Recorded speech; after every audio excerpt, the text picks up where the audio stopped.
When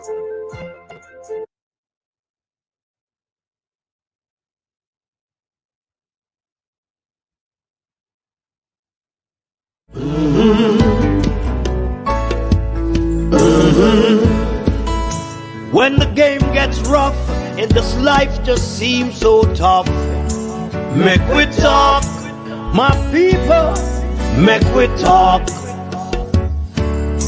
When this town becomes an ugly place, don't let it erase the smile from your face. Make we talk, people, make we talk. Conversation is the key, a guiding light for you and me. Spark a talk and you will see. Conflict solver A to Z. World leaders master the art of self-defense just by talk. So people, make we talk. Hey, we're living in a world that on ourselves we must depend. Make we talk, people. Good evening, everyone. Welcome to a special edition of the Make We Talk program. On the Make We Talk show, we're live on Jam Vibes Music Radio Station. We're also live on the Make We Talk Jupiter Virus YouTube channel. We're live all over the place this evening. This evening we're going to have with us retired FBI agent, Mr. Wilfred Rattigan. We're also going to have Mr. Finzi-Smith, security consultant. You know, the Minister of National Security says that body-worn cameras are not a top priority for police at this time. So the question must be asked this evening. Is it that the police must go out there and brutalize citizens and nothing comes out of it? Because there is no camera to show if the police did so or not. So this evening, we're going to dig deep in it. We're going to talk about it. And we're going to hear the opinions of the security experts. But in the meantime, till I get those people on, until they come on to us, we need to find out something here. This evening, or this afternoon, I was talking to some friends of mine, and they're saying to me that until we all come together as a people, then our nation will not be the nation that we want it to be. But I said to them, you know something? If we just continue having this negative thing about us, there is no way the nation that we say that we so-called love will come to any fruition in us getting where we want to be. So this evening, let's be positive. Let's be positive in what we're doing, in what we're saying. Let's be positive. And I am not going to be the person who is going to be negative about things. Sometimes you feel negative about things, yes, but not all the time you can feel negative. So, let us not be negative about this. Let us be positive about what is going to happen. Greetings to everyone who is on the platform. Greetings to everyone who is coming on. Remember to like, share, and subscribe to the Make We Talk channel, Make We Talk YouTube channel here. We have some audio clippings to play, and we're going to play these audio clippings as soon as our guest has arrived. Because when I hear the Minister of National Security saying that National Security Minister Dr. Horace Chang says, although body-worn cameras are important, but they are not the top priority for the police at this time.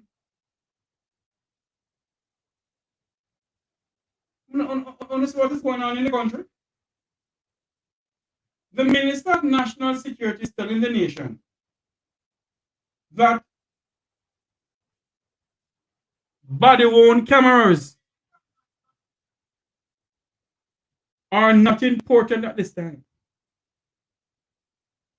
So if they're not important at this time, Minister Chang, what is important then? One is not tabling the Integrity Commission report. That's the lady who is in charge of the parliament, because they don't see it necessary. And now you're hearing that the body-worn cameras are not necessary at the moment. Now tell me something now. They're not necessary.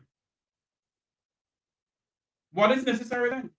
Yes, ballistic vests and so forth are necessary. We agree with that they are necessary. But for some transparency to go on, or some transparency to go on, the police officers must wear body-worn cameras. It's all over the world. And we agree that bulletproof vests are important, Minister Chang. But don't come and tell the nation that at the moment body cameras are not important. That's utter nonsense. That is utter nonsense. That is utter nonsense. And it can't be. It cannot be that you're going to come and tell the nation that you don't have the money to buy it.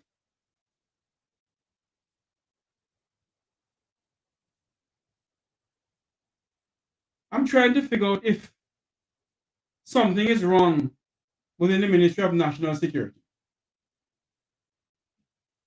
That you're going to tell the people of Jamaica that body-worn cameras at the moment are not necessary for the JCF. So if they're not necessary for the JCF, Minister Chan, what is really necessary for the JCF? I believe that body-worn cameras are necessary. I believe that ballistic vests are necessary. I believe that the men and women of the JCF should get body-worn cameras from ever since the police force is upgrading their technology. And a part of the technology upgradement should be that police officers must wear body cameras. It should be that way. But of course, the minister believes that it's not necessary at the moment. Then if it's not necessary at the moment, Dr. Chang, what is necessary?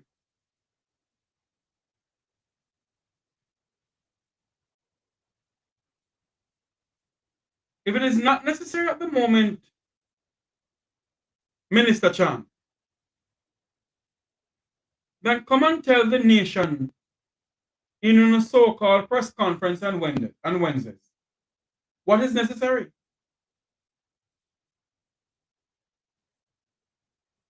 The Prime Minister came back from his trip overseas last night or the night before. And according to him, he had an important press briefing, security press briefing on the tarmac of the Norman Mann International Airport. He and the deputy somebody of police, or of commissioner, whatever they want to call it,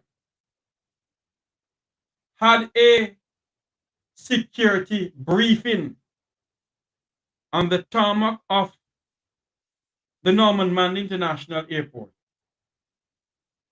So if it was so important, Prime Minister Holness, why did you have the briefing on the tarmac of the Norman Mann International Airport, where you have the Chief of Defense Staff meet you there? And I think the gentleman who met you there is also the Deputy Commissioner of Police, one of the Deputy Commissioner of Police. Normally, it will be the Commissioner of Police meeting there on the Minister of National Security, but something must have gone wrong why none of them met him there. And he said that he must applaud the security forces for apprehending a suspect in the brutal murder of the two boys from the school who was murdered in a taxi. It's all good and dandy that you can find a minister. But what about the other people who were gunned down? What about the other people who were gunned down? We hear nothing about the triple murder, the quadruple murder in Trelawney that happened some months ago. We hear nothing about the other murders that happened some months ago. Is it that because this case is in the constituency of the Deputy Prime Minister and the Minister of National Security? Why is it that you all apprehend somebody so quickly? Just asking a simple question. Not accusing anybody of anything.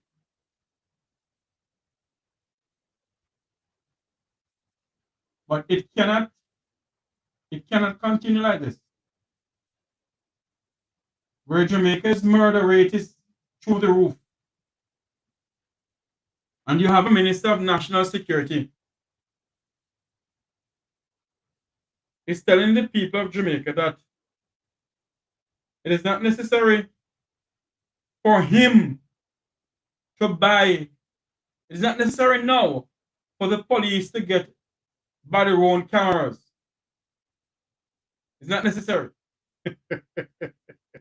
Awaiting the arrival of Wilfred Rattigan and Robert Finzi-Smith, security expert, to come onto the program here this evening. Let us discuss the security apparatus of Jamaica. And to me, it seems as if termite is eating out the minister's brain. I'm not disrespecting anybody. But to me, it seems that something is fundamentally wrong with the Minister of National Security. For transparency, I think members of the JCF should have cameras on their persons when they carry out the duty that they swore to carry out. And if they can't wear cameras and they go out on the road and commit something to a Jamaican citizen, there is no camera to say if the Jamaican citizen is right or the police is right. But anyway, the same Minister of National Security said that shoot and ask question after.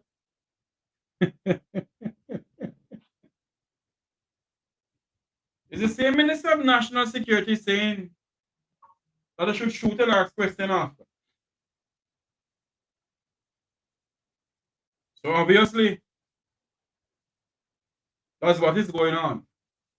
And if he can't tell the people what is going on,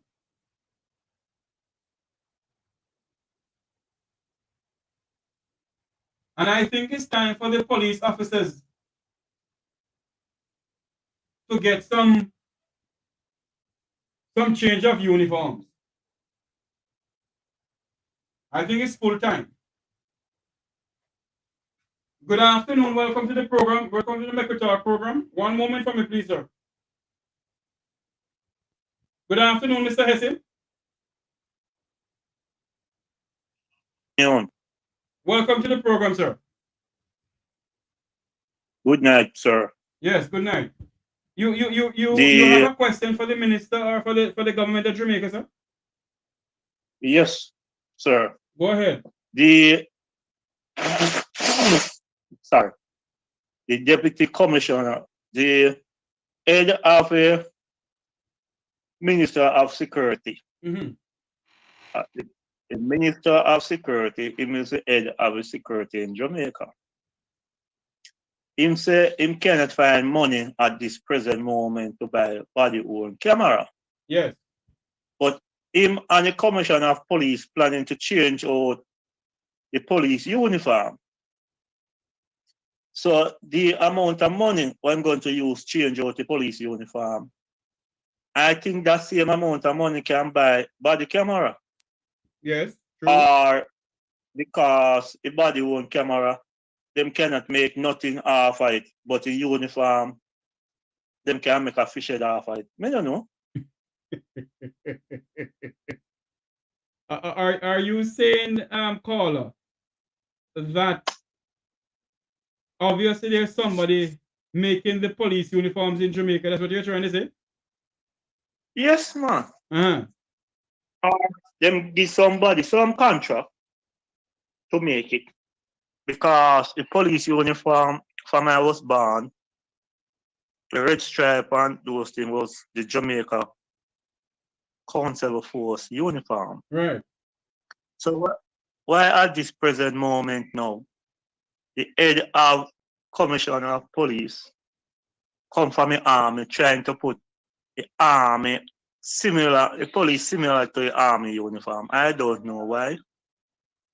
You understand? We have enough uniforms for the police. Caller, don't you think that it's full time the Jamaican people get up and do something and say something about what's going on in the country, sir? Yes, man, it's full time.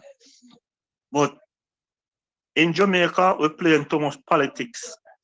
And because of that, we're running behind 80 back door at any time now. Mm-hmm.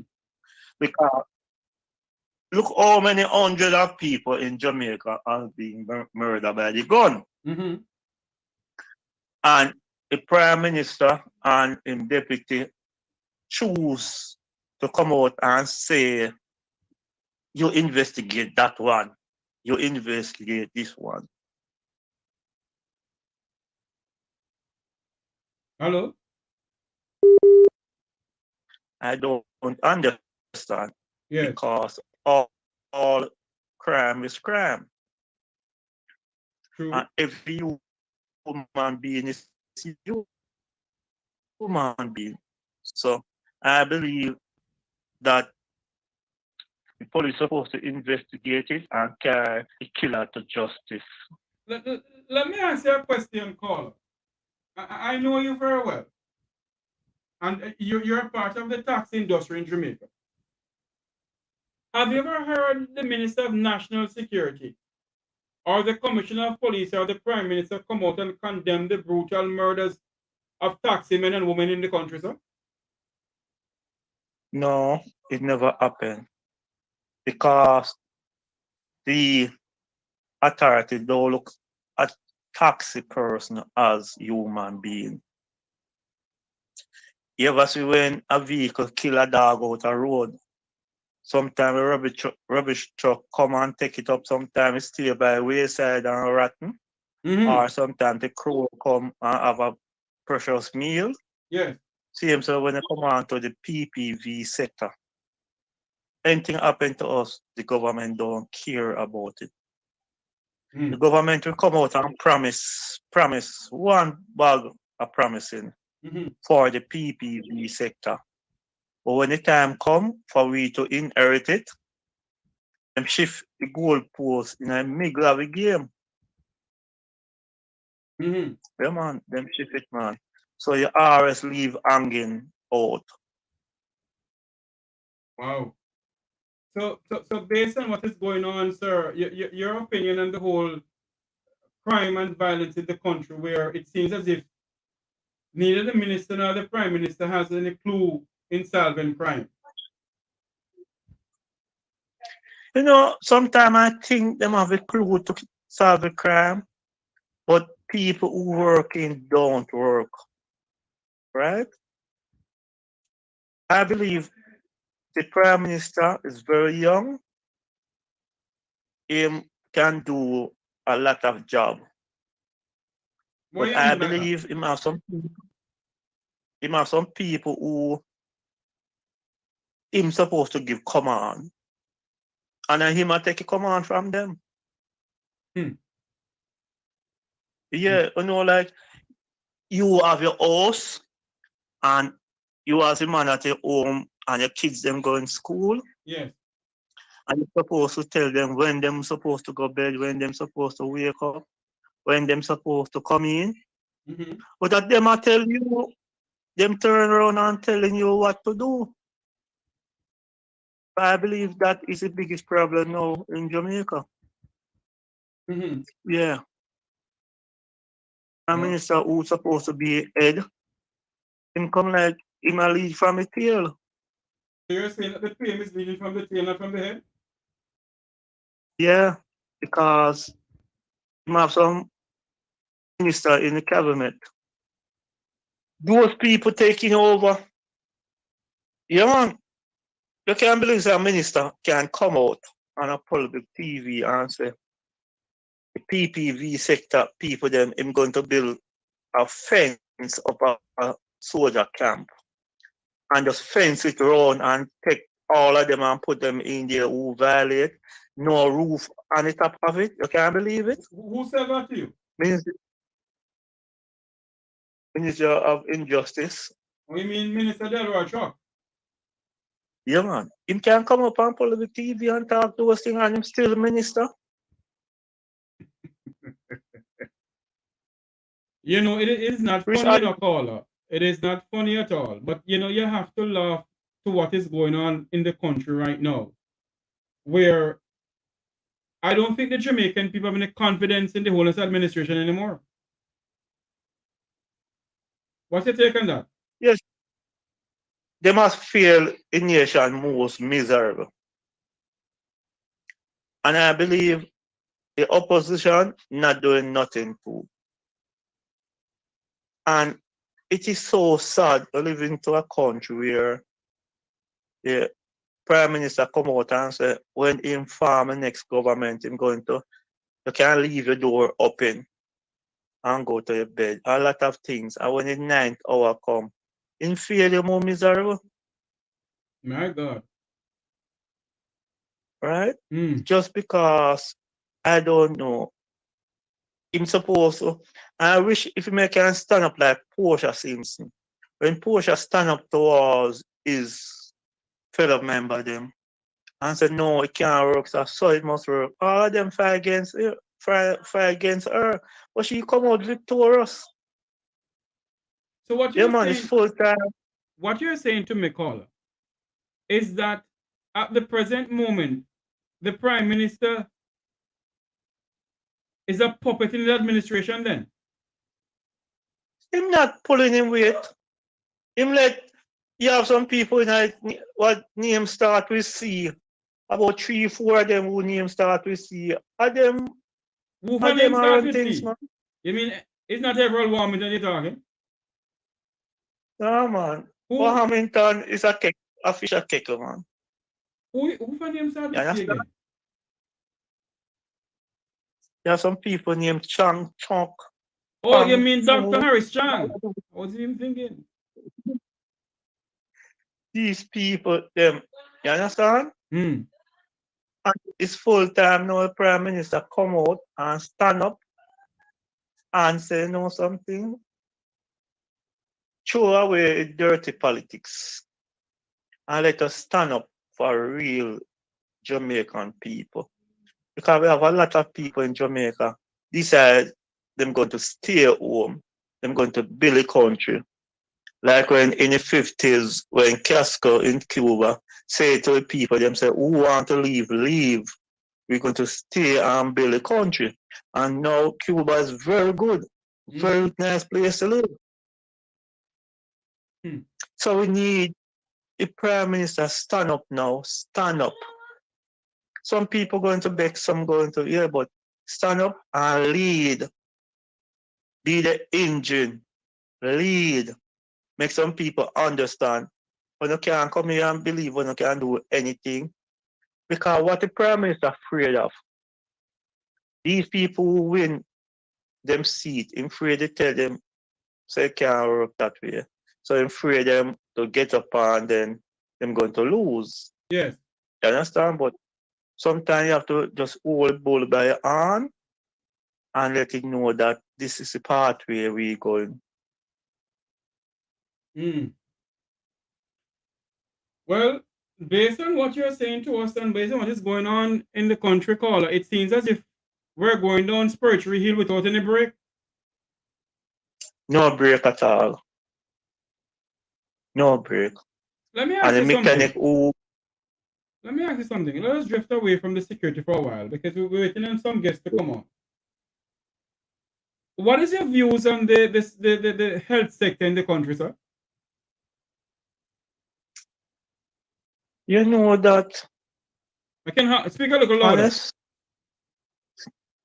You know that I will give the health sector about 70%, right? Yes. But there's a lot more to do, a lot more. And you see, sometimes it's unbelievable sometimes. It's like Kano Original Hospital. How long now that hospital give out for 10 years supposed to come in back and it's still there hanging on. I don't know for what reason and those things. And it's so sad to know that it's the biggest hospital in the Western region. If I'm not mistaken, it is the only Class A hospital in the Western region. And how many years now? Years by years now, it still cannot come back in operation. I just no. It's unbelievable. And then every year we say overrun by X amount of money because they have to do this and them. And I'm wondering, the contractors or the person them who go through it before them start the tendering. Them never know that okay, 80% of the hospital is not good. So better we just get it down flat and then start all over a new hospital. I don't know. But you know something, sir? We're faced with a problem also with the Kingston Public Hospital, you know. We're faced with a very serious problem with the Kingston Public Hospital. Yes, I know. I know. Because number one, Kingston Hospital have about 10 elevators. And it's just one working. You hearing me? I'm hearing it's you one loud and working. clear, And the one that working, normal people can't travel in it. Why is that? It is for a janitor and the nurses, them who carry patients. Them alone can travel in it. So you're saying to me the public can't travel in it if they go down there? Can't we do it? No, because if you go down there, you just cannot travel in it because you cannot open the door. Yeah, certain people can open that door. You understand? Wow. We don't expect everything going to work. Tick tock tock. But I believe sometimes the people them who supposed to in charge of these things, them just care nothing about it. Yeah, man. You want to tell me you have a maintenance staff down there who get paid and the elevator them not working? Why are you having a maintenance staff down there for? I don't know. And not only that, you know, Both the Kingston Public Hospital and I think the Montego Bay Hospital, although it is trying to come up now. But the KPH isn't a problem when it comes to lack of beds. Yeah, let me tell you, it's not about lack of bed, you know. Mm-hmm. It's a space. When KPH build, it's built to have certain amount of bed in one wall. Yes. But believe it now, if it a bill say okay, put it up a tree is a bill to keep 50 person. Now you have 100 bed up there. You have no space. Mm. Right? Because I go there. And it's not a lack of bed, it's a space. A lack of space. Mm-hmm. Enough time we hear people go KPH and I cannot get no bed. It's not the bed is a problem. It's a space. So you're saying to me that the Kingston Public Hospital is best to just build a brand new hospital then because if there is no space there? Yes. And we have a lot of land where we can build a proper hospital, first class hospital in Kingston. Hmm. You understand? Mm-hmm. So I will never blame the minister about his bedding. I blame the whole government. Say, sit down, look on it. Kingston Hospital space is limited because that hospital built all long now. And when you say build, them never taking in consideration that The population will be these growing. times and the population grow over 100-fold. Think about emergency. A lot of time we hear people say them down there and them can't get through. You go down there and in line to see a doctor. And when you look, 2 gunmen come in, get shot up. Them going to leave you, and attend to the emergency department. Yes. And by them finish with those 2 gun own and say, okay, get a cup of water to drink. And take off that gloves to attend back to you. The ears and next gun. So what you're saying to us tonight, caller, is that gun shooting in Kingston or gun shooting in the country, so Rampton, no. That is out of control. Not even the doctors have any time to sit down and scratch. Not even, I believe there's 2 things affecting the hospital nowadays. A gun shooting and an accident. Yeah. And these are things where I think. Caller, let me call you back. I have an emergency call coming in here. Okay. Mm-hmm. Welcome to the Make We Talk program. Good afternoon. Hi, sir. Yes, sir. How are you? I am good. Just. Pardon me? Oh, yes. Yeah, you hear me clearly? I'm hearing you clear. You're live on air. Okay. Yeah, man. What's your topic just now? Hello? Yeah. What's your topic? What's your topic tonight? My topic tonight is Minister of Security, Dr. Horace Chang, is saying that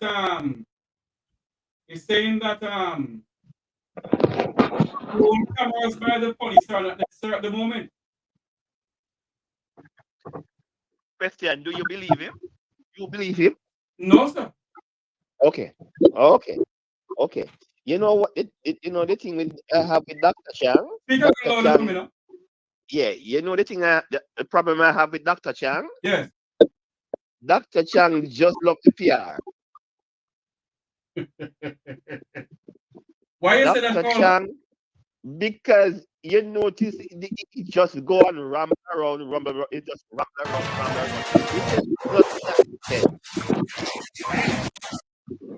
Hello?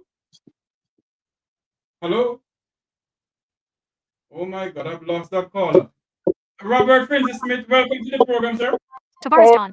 my apologies. As you can see, I'm on the road. Yes. Yeah, Let me hold on for me. what I can. I have to call her back online. Caller, welcome back to the program. Yes, sir. If I was in Jamaica, I would say they were trying to sabotage the Well, call. you But don't know, you know, and you and I have the same name, so who knows?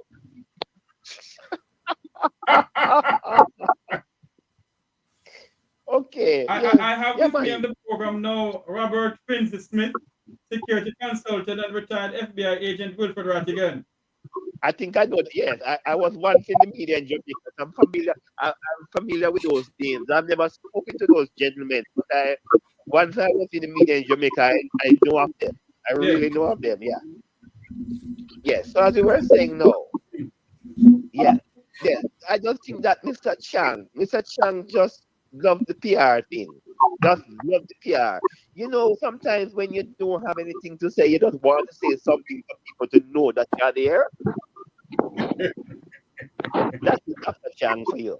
Mm. And I cannot understand how long is he going to be the Minister of National Security for Jamaica.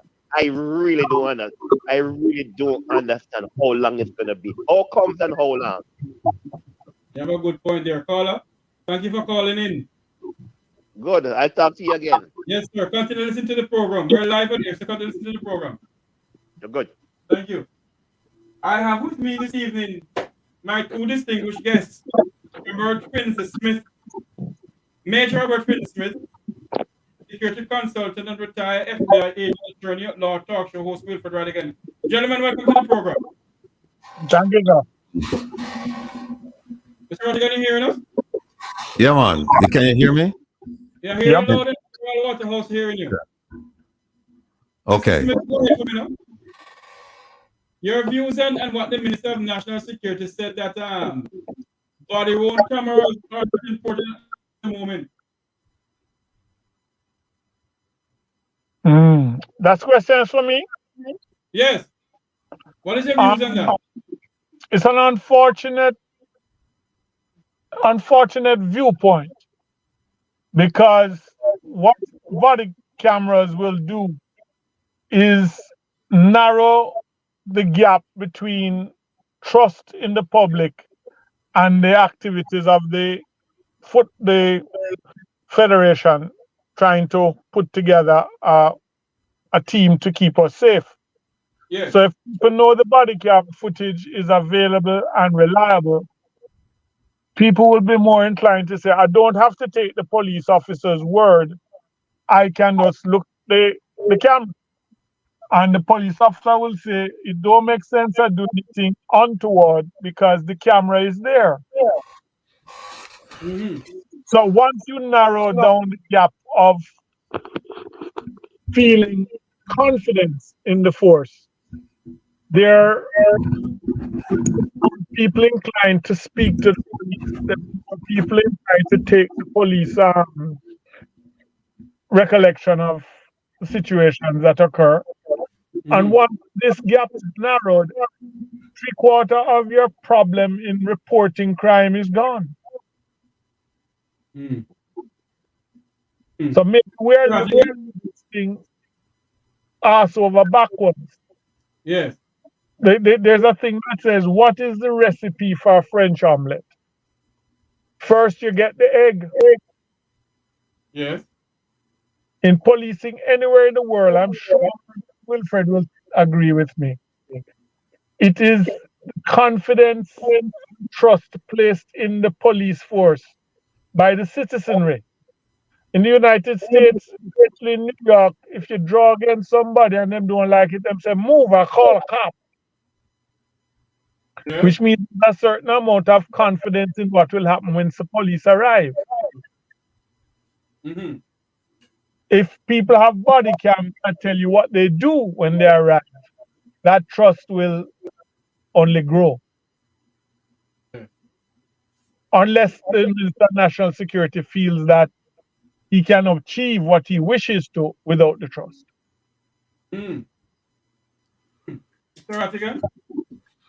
Yeah, it's unfortunate, and First of all, good evening to you and my distinguished panelist, Mr. Finzi-Smith, and your viewing audience. It's kind of unfortunate that the minister would say that, because this is the same minister who said that he was transforming, and that's the word they used. He, along with the Prime Minister and several others, said that they were transforming the JCF. And they've been transforming the JCF since 2016 when they took office. And he's mentioned, he went to great lengths to explain that he's been spending 1.2 billion with a B US dollars to transform the force for good. And that transformation would manifest itself in body cams, vehicles, refurbished and new police stations, collapsible batons, pepper spray, etc., etc., etc. You left out And so for him now to say that, to kind of poo-poo the idea of outfitting the men and women of the JCF with body cams, I just find it, I just find it not only distasteful and reprehensible, but against all of the principles that he announced when he said that he was going to transform it. So if this is transformation, if this is his form of transformation, then it's a sad day, very sad day for the JCF.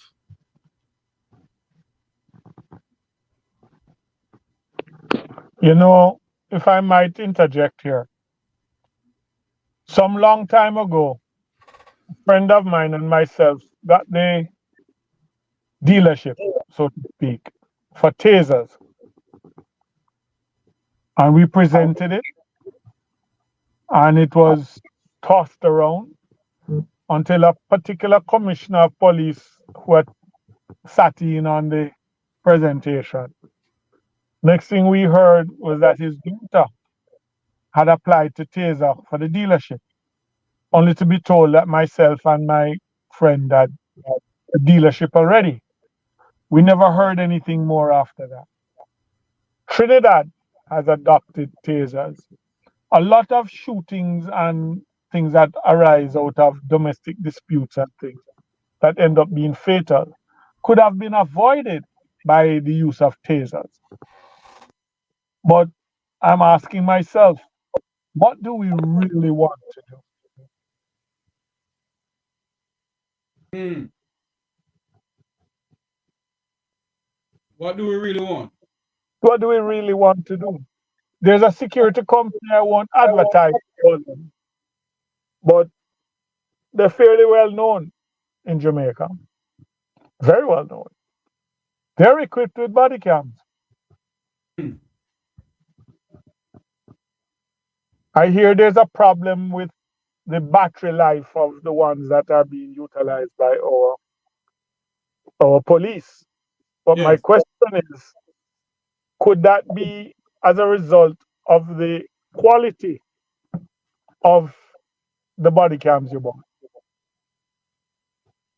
Because it's like you're buying a car. There's a Toyota, there's that, there's a Nissan, and then there's a Benz and a BMW. You must decide which you want to use and what purpose is it suited. I want you, Mr. Rattigan, to listen to what Minister of National Security, Dr. Chang, said. Dual cameras is the main resource we have to acquire to be put on the list, but they are priorities. We have to acquire ballistic vests, ballistic helmets, have to acquire motor vehicles. In fact, the survey suggests that the most reassuring presence of the police in the community is patrols. That's cost item. In the process for patrol vehicles to be effective, I have to ensure there's effective communication, and that acquiring not only police radios, but developing the entire network of communication. I have to provide the police with places to work from, which means fixing police stations. Body-worn cam is one of those elements, and it's part of what we'll do. Look, if evidence can be demonstrated that there is great emergency, the police are acting abusively, we may have to move faster. There's no evidence. I think there is no question that operation of the police force in recent times have demonstrated a level of professionalism that is commendable in all aspects of the operation. It's a force we have expanded from under 11,000 to near 14,000, and therefore there will be the odd case of unprofessional behavior as happens in the see coming out is that there's increased professionalism by the police force across the country in every year. Mr. Rattigan, you heard what the commission, you heard the minister said? Yeah, I heard what the minister said. This is the case where you have somebody who is misplaced, talking about a situation of which he has no knowledge. When you listen to this man speak and you look at what he's done, you realize that it's time for him to go. He talked to you and the thing he just played, he spoke about communications and vest and he didn't mention weapons. He should have mentioned weapons. And he talked about, essentially that the force was transformed and that they were now close to 14,000. He's lying to you. It's nowhere near 14,000. It's still at around 12,000, right? And then he uses this word a lot: demonstrate or demonstrated or demonstrating. And what he constantly does is demonstrate his incompetence. It's abundantly clear that this man is out of touch with what is going on. It's also clear that he's ignorant of what his job is, what he should be doing. And I don't know if he was a failure as a doctor, but I think he would be better off going back into the medical field and staying in the law enforcement field, because he has no clue. And I'm telling you, anybody who has had any interaction, when I say interaction, somebody like a Finzi-Smith, myself and others who have had any interaction with law enforcement, once you start listening to this man, you know that this man his views are idiotic, and his assessments that he provides to the public, they're false. Everybody knows this. And for the life of me, I can't figure out why the Prime Minister continues to show support by keeping him in that position, because he's a very dangerous man. But dangerous in the sense that WikiLeaks says that, this guy is hanging out with the wrong crowd. They put out a cable saying that this man is affiliated with some dangerous people. Yes. So he's dangerous going back then, and he's still dangerous now because he has no ideas, and that's one of the most frightful things. When you have somebody who has no ideas in charge of the safety and security of the public, because every time he makes a mistakes, and he makes them every day, people die. People die. This is not like Ministry of Mining or Ministry of Local Government or something like that. Ministry of Foreign Affairs. This is Ministry of National Security. Every time he makes a mistake, people die, and he makes them daily. He makes them just by being in the position. Just by being in the position is a mistake. So, Mr. Rattigan, go ahead. You know what struck me a while ago? Yes.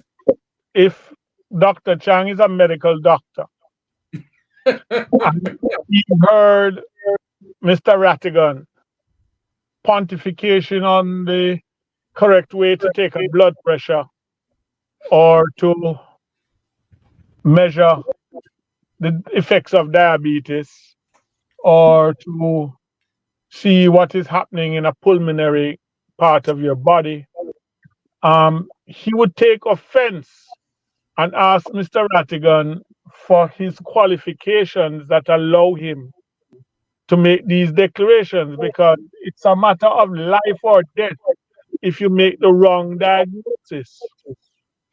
In the United States, malpractice suits abound for people who have made the wrong diagnosis, or some people who are masquerading as doctors who don't have the qualification. I put it to you that our national security is equally important, that we should hold people who practice national security to a standard that is measurable and effectively dealt with by someone qualified to do so. Yes. Other than that, one could forgive Wilfred's outburst a while ago. I know it's near and dear to his heart because he's hearing somebody make a diagnosis that have nothing to do with illness. Mm. So imagine Major Robert Finzi-Smith and Wilfred Rattigan. If this one was Minister of Health, wouldn't they like a dog on the roadside? Yep. I won't judge that because I have not seen his medical expertise demonstrated. So I'm not in a position to claim he is inadequate as an MD.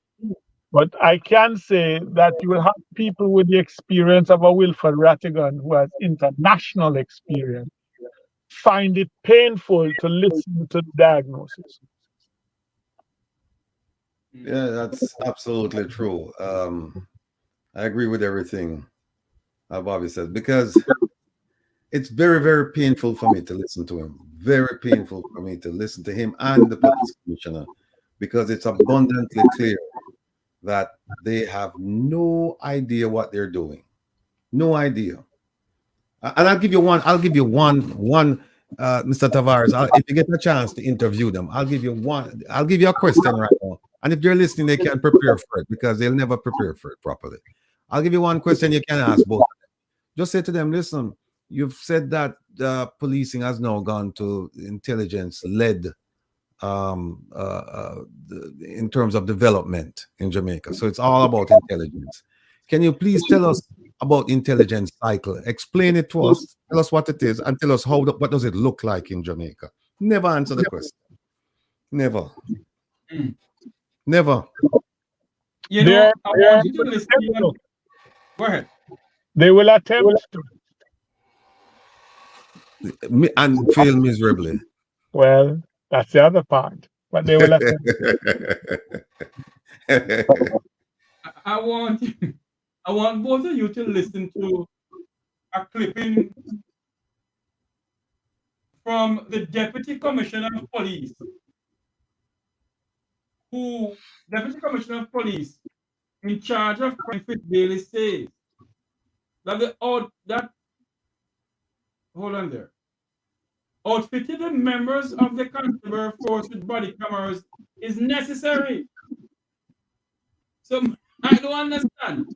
One says necessary, and one says not the priority right now. Listen to this. Keep in mind that one is a trained policeman. Mm-hmm. The other one has no clue what he's talking about, right? And you see, and then you can see how disjointed the whole thing is and how mismatched it is because the policeman, right, the one who went to the police college, the one who has the experience, he's saying, hey, we need body cams. The one who didn't go anywhere near the police academy except to drive past it on his way to Montego Bay, right, or the environs of Montego Bay, he's now the one who's giving expert advice on what's needed and what's not needed. You see how the whole thing is ridiculous. It's laughable. You see, it's like we're using the same brain, Wilfred. As you quite rightly put it, one is using their expertise to enunciate the needs as known and as pronounced by the situation. The other is trying to find a way to explain lack of results. In the military, we used to have a saying in the infantry, when in doubt, run in circles and shout. They will see movement and hear you. Something is happening. I have used this before, and I don't mean it in any derogatory terms, so please, I'm begging anybody listening not to take it that way. But a lot of what is being done in terms of our security apparatus that is being pronounced as policy is masturbatory. There's a lot of movement, but no product. It makes you feel good momentarily, but it will never grow anything.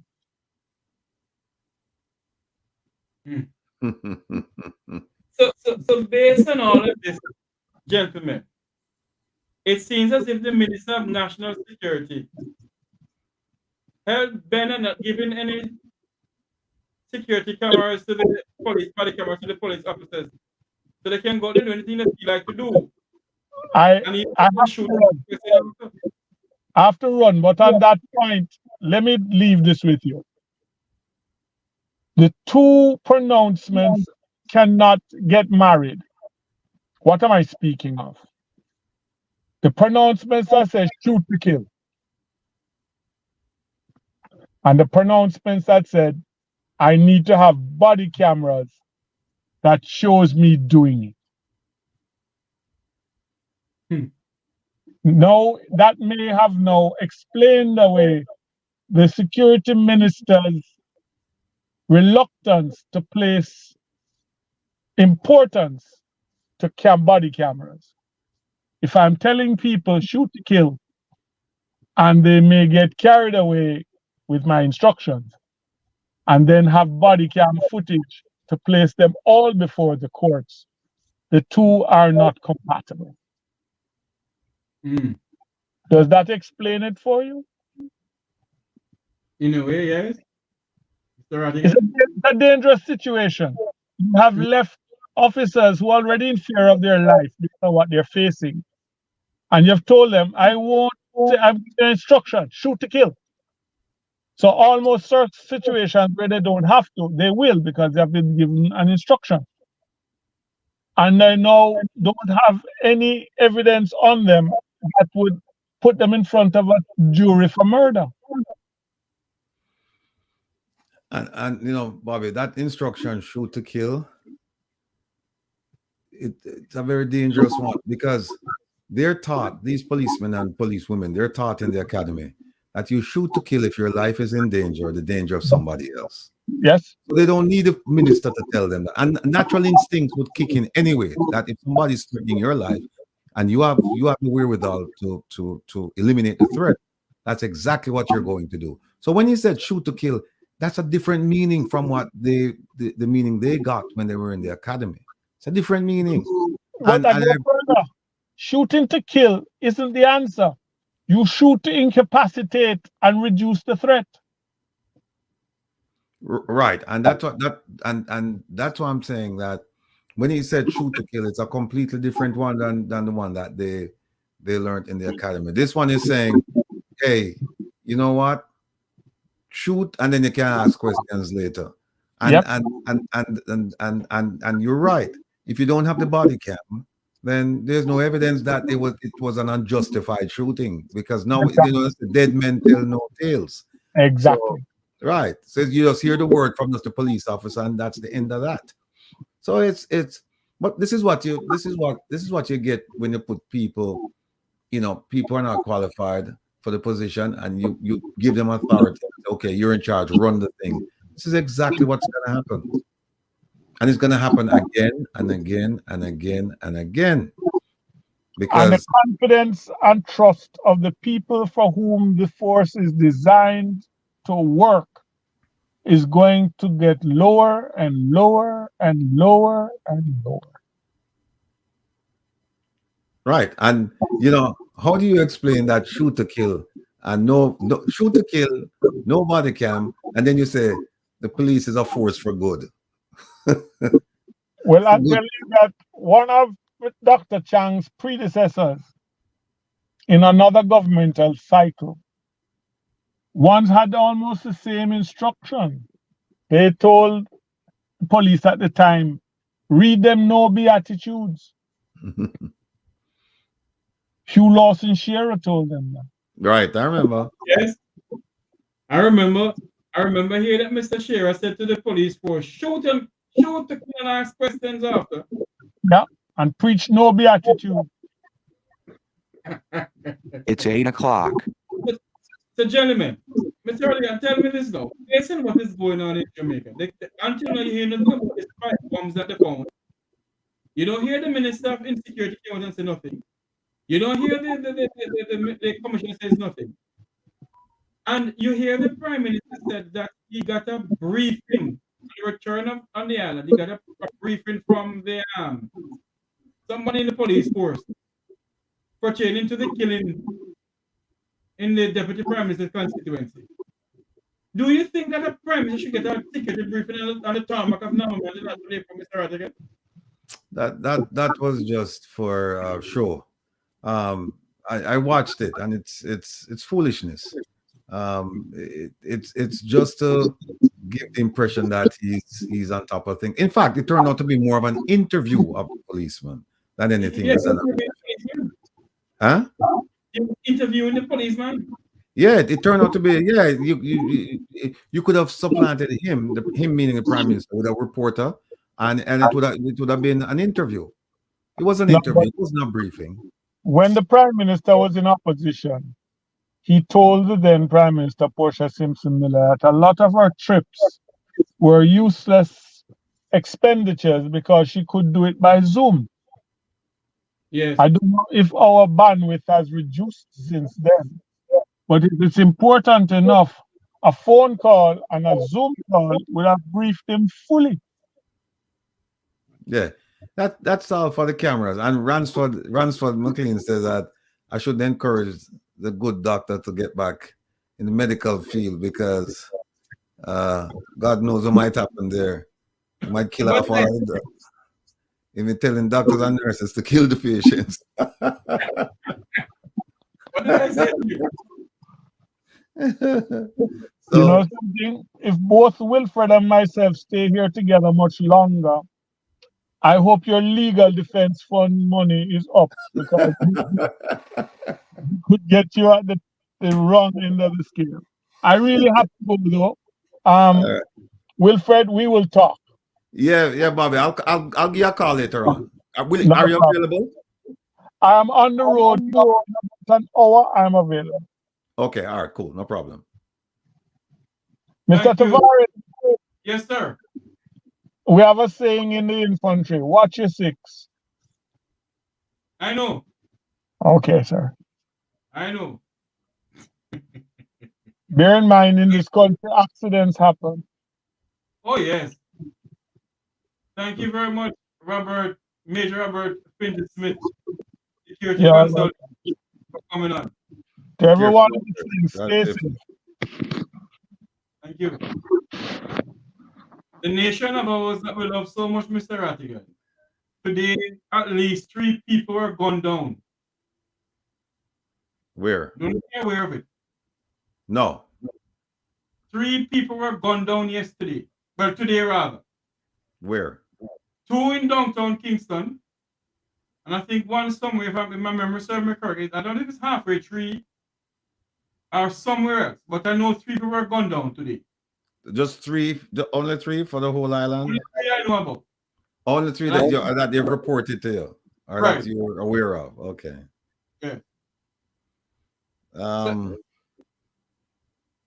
What's the current rate right now? I mean, the homicide rate. You know what it is? No, I know what it is. Okay. You know it? No, I'm asking them to give me the numbers, but they're gonna give us the right numbers, but they're gonna bob and weave and bob and weave around. No, well, yeah, because I asked them to give me that number, and I also asked them to give me the criminal investigations number, and to give me the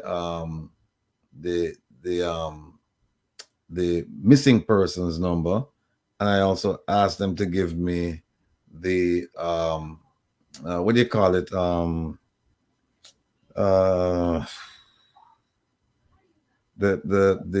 one when they don't have too many of those doctors in Jamaica. The ones who conduct autopsies. The autopsies, what the name again?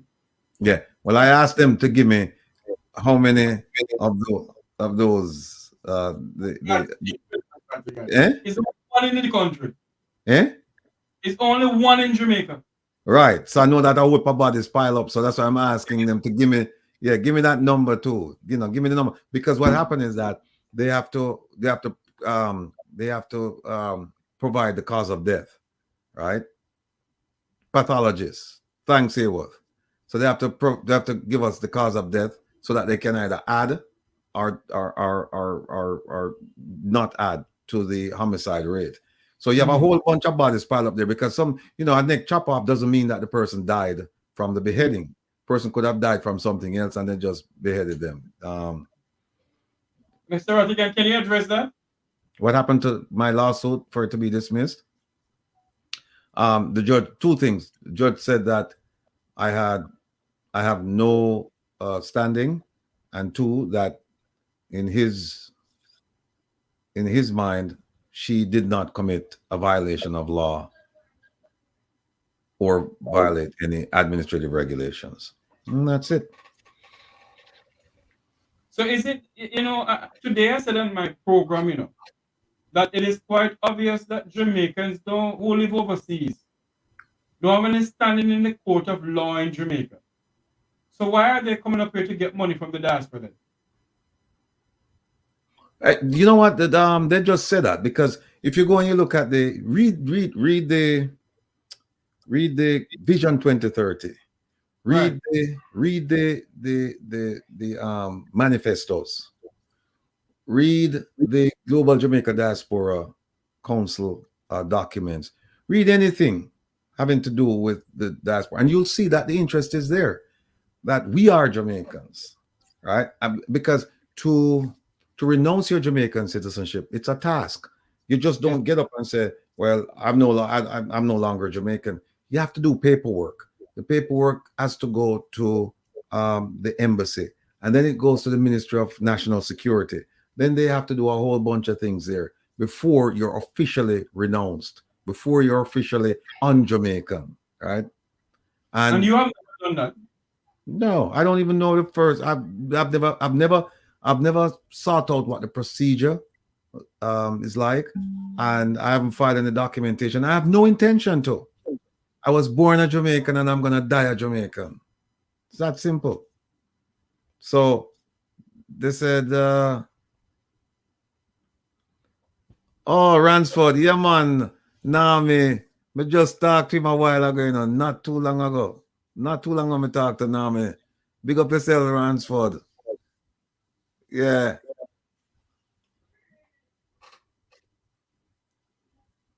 Yeah, so the idea that you don't have and here's the thing. This is not a case where, a personal injury case where you're standing on the corner and you witness an accident. Because unless you were injured, you don't have standing to bring the lawsuit because you weren't in the vehicles, you're not suffering injuries, whatever. You can't even bring the issue of psychological trauma, saying, oh, I saw it and so I was. No, that's different than a corruption type case, or a case where a lawmaker violated the law or violated administrative regulations. That's different because corruption affects every single one of us. Every single one of us. And so the idea is that, if it doesn't affect you materially and directly, then you have no standing. What that means is that nobody overseas can bring a lawsuit against somebody in the government official for corruption or violating laws or whatever. You can't do it because they're going to say, well, you have to show us how you're materially and directly affected. So what that means is just watch the corruption and just shut your mouth. That's what that means. So if that is the case, and we're talking about security, Mr. Rattigan, but if that is the case, that means the members of the diaspora shouldn't be hugging up these people when they come up here. No, and it's a very dangerous decision because the diaspora contributes heavily to contributes heavily to the livelihood. No, contributes heavily to the economic life of Jamaica. And if the diaspora should say, you know what, we're only sending half of what we used to send. And as a block, if we all decided to do that, Jamaica would collapse. Would collapse. And I think right now they're squirming. The government is squirming because on one hand, they're happy that the judge ruled this way because, for now, just for now, she has some breathing space. But at the same time, they have to look at that and say, well, wait a minute, this is going to affect the bottom line. This is going to affect monies coming in. How do we go overseas now and tell people that, we are one and the same and we want you to continue helping us and continue to show interest in the country and this? How do they make that argument? That's a tough sell. So they're caught between a rock and a hard place. But that's they'll have to deal with that. And as a Jamaican living overseas, Mr. Rattigan, and you have done so many in the security field and also to help the people of Jamaica. Do you think that the organizations in the diaspora within Canada, United States, and England should assist the government? Should assist the Jamaican people? Look. Sorry, good afternoon, yes. Hello? Hello, you're live on here. Yes, good evening. Welcome to Make We Talk. You're live on here. Yes, sir.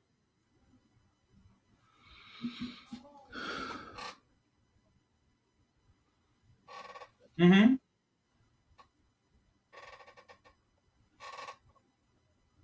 Don't you live in Jamaica?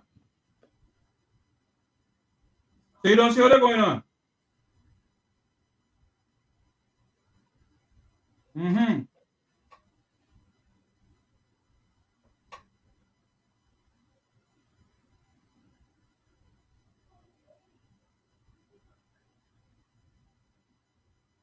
Let me ask you this question. How many people murdered in Jamaica since the start of the year? Murdered in Jamaica since the start of the year. Okay, and you think that is good?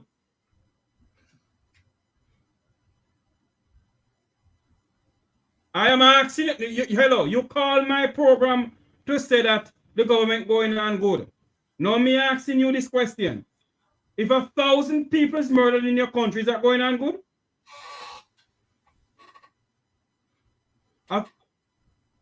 Pardon me? You know what? You know what is wrong with some of you people? You're too die-hearted.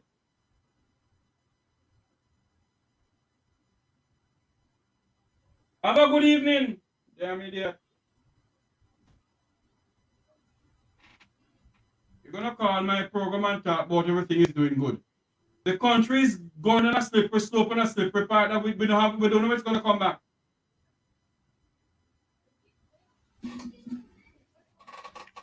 A 1,000 people murdered, he said, Mr. Rattigan. Him say what? He said 1,000 people is murdered. No, it's more than 1,000. That's what he said. 1,000 is murdered, and the country is going on fine. Yeah, well, look, that's okay. Here's how I deal with somebody like that. I let them talk, and then I just move on to another caller. But you let them talk and let them vent. Because some of them, they're just calling they're just calling to be a nuisance because they really don't believe what they're saying. So them just call just hear themselves. Yeah. And the ones who actually believe that they need medical assistance. If somebody's going to tell you that so far for the year it's 1,000 people, because the government itself put out, the last time I heard the government stats, it was 13 something. I think it was 13 something. Was not 1,000. So I'm off by at least 300. So, people like that talk. A population of nearly 3-point-something million people, Mr. Rattigan, and a murder rate of nearly 13 to 14,000 people already. 1,300 people or whatever. That don't look good for our country, sir. No. And look. if the Prime Minister didn't run on law and order, ran on economic policies, right? And things of that nature, you could understand and say, well, you know, he didn't run on law and order. But this is a man who ran on the platform of saying that you'll be able to sleep with your windows and your doors wide open. The only way you do that in Jamaica now is if it's a permanent sleep. If it's a permanent sleep, meaning if you're dead, you sleep with your windows and door. But if you if you can wake up, you're not going to do that. If you plan for sleep and wake up, you're not going to do that. In fact, last night, I was on a program last night, and we were talking about the same subject from a different angle. And a lady wrote in and she said that Shabar dresser block our door right now. 13 to 1400 every year. Black Look at that. They said 3 people shot Portmore, one dead, 2 battling, 1 woman killed at her stall in Kingston. Yeah, I saw a picture of that later. We want to say welcome to Dr. Rupert Francis, head of the Jamaican Crime Intervention Task Force, but we can hardly see him. Yes. Hold on. Let me see if I can. Anybody's in my office. Hold on. Let me go into my office because I have guests. So in the office, man. No, you don't understand. I told you, you know. Hayworth, we have to just talk up the things in the Hayworth because sometimes there you go. See you see me now, okay? Can I butt in there? Can I? Do you mind if I use your room for a second? Remember, you're live on here, Dr. Francis. You're live on Jam Music Vibes Radio. Yes. And you can Google that. You're live on the Make We Talk YouTube channel. You're live on Facebook. You're live on Twitter. Wow. So, you know, you need to, so everybody can see your face now. You ready to talk now? Yes, man. You can see me. What is the news on what Dr. Horace Chang said that body-worn cameras are not a priority for the police force right now? Yes, well, I don't agree with that at all. I mean, you need every solution, every aid you can get. You know, you need it, right? And so therefore, that is something that I would not even speak out of my mouth, really, to be quite honest with you, because I think it's absolutely necessary. You know, I wasn't a policeman, but I was a military police. But nowadays, especially when things are going awry, and every week, I do not know what the statistics are right now today, but I know that within a very short period of time, by the end of this year, I think we would have maybe topped the figure for last year. I'm not sure of it, but I'm almost sure because I've seen some killings at least 3-4 per week, you know, in the past few weeks. So I don't know what the public is saying, but I know what I would say to them and to the rest of the public, that we cannot continue as we are. You know, it just doesn't make sense. So what is the consensus among my colleagues here this evening? Dr. Francis, yes. Every year we cannot continue the way we You're not hearing me? Every year we've been saying that. Every year. See, Jackie just said 2 persons were shot last night in Sandy Bay. And Sandy Bay, where is that? Is that the Deputy Prime Minister's constituency? No, Clarendon belongs to... Oh, Salt Springs. Okay. Clarendon belongs to the former Junior Minister, the Minister of National Security. Yard Night say, he's talking to Monica Wills. Lean on to believe also in Chang. Stop believing your lying senses. Okay. We're speaking to Wilfred. Right? Go ahead, Sergeant. No, I'm just saying Yard Night he just made a comment to Monica Wills. Because Monica commented that 1 woman was killed today at her stall in Kingston. And Yard Night said, Let not your heart be troubled. Believe in Andrew. Believe also in Chang. Stop believing your lying senses. Okay. Who's that? Good. What's the name of the person who just said that? What's the name of the person? You know, Just we say. have a want system, Dr. Francis. It's freedom Beg your of pardon? speech. I don't really tell them all, you know. No. I would take on that one. I would take on that one and call him a complete idiot. I don't care. Why do I care? Yard The night, fact is yard that. night. Tune in. I make we hear. You the doctor just call you, so make we hear your Yard night, comeback. why don't you call into the program, Yard night? Call Yard into the night. program. He's just Call kidding, into the man. He says program he's and just let me kidding. talk to you. Yard Okay, night it are must good be just people. Are good people, man. Are good people. Okay. Are good people, man. Okay. He said Yeah, just because kidding. Yeah. Yard night. Big up yourself here, sir. Big up. well, let me tell you something. Yard night, you should be yard day if you believe in something like that. No, man. Let If me you tell look you. further up, no. If you look further up, Yard night was saying, don't forget the fixed election. The promise about the fixed election dates too. Okay, all right, okay. Yeah. All right, okay. You didn't get to this time. But let me tell you something. Yard We night. cannot Call listen. in Yard night. Call in on the program. I could hear, Let me, man. We have a can I say discussion. this to you? Can I say this to you? Go ahead. I was on a radio program today, and when I was on the radio program, we're talking about artificial intelligence and the idea of plagiarism and so on and so forth. And people are coming on and telling me, trying to tell me that using AI to write your papers is a legitimate process. I said, well, I'm going from it, sir. Stop talking foolishness. Make people hear you. You understand what I'm saying to you? You can write a paper in 2-3 minutes, right? Any paper, I don't care which paper, once a clearly good paper, and you write it in 2 or 3 minutes, and another man sit down, somebody who's a scholar sit down and write it, take about maybe half hour, and you're supposed to be better than him. And well, yes, it could be, but I rather doubt that. And certainly, if you use AI most of the time to write your papers, obviously plagiarism is involved because Mr. plagiarism Rattigan, is not. I beg pardon? today you said that well, not you said it is in the paper Mm-hmm. that an Israeli company has won the bid Yes. for digitizing the electoral office of Jamaica. Yes. Isn't that setting a bad precedent for the country, sir? I think that's dangerous. Honestly. I don't know what my colleagues think, but I think it is dangerous, for example, for especially a country like ours.